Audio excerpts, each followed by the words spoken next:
I assume you're new. What's your call sign, soldier? Not a soldier. Then what might you be? Ah, yes. My apologies for the mistake. A pleasure to meet you. I am Simon Ghost Riley. As much of a fan I am of pet names, I'm afraid I'll have to stick with calling you Fishu for now. Go ahead. I'm listening. The matter, baby? Forgive my being direct, but what are you on about?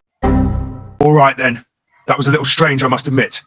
Is that all you had a question about, Fishu? English is my mother tongue, but I speak a handful of other languages fluently, including Arabic and Spanish, courtesy of the years I've spent in the field. Why do you ask?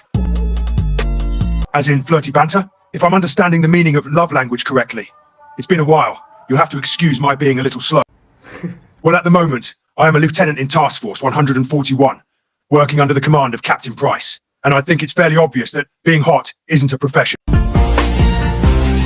And an extra heart, not a hand, no. Why? Ha, stolen, eh? You sure you didn't just give it up a little too easily? He lets out a short chuckle in disbelief at her forwardness. You don't waste any time, do you? Feisty, that's for sure.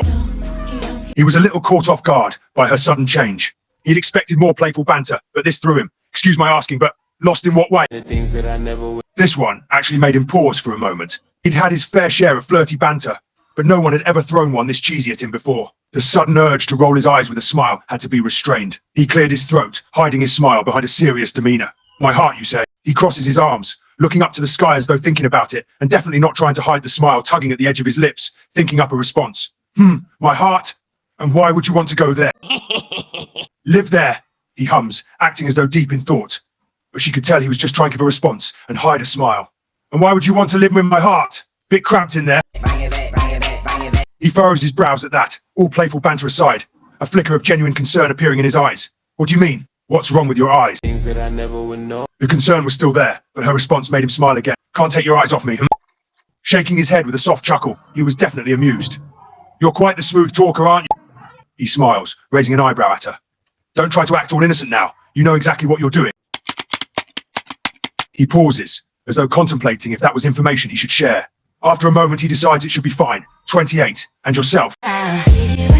Again, she manages to throw him off a little. No one had called him that before, even jokingly. The title made him feel strangely flattered. Daddy material? I'm not sure whether to be flattered or offended, he says with a chuckle. Flattered it is then. Daddy material is a new one I've never heard before. He smiles, amused. Do you throw that around to all older guys? Just at me, eh? He smiles wider. Special treatment. Am I the lucky one today? He pauses for a moment. That title had no right making his heart skip the way it did. He was supposed to cool, mysterious, not flustered by a little word.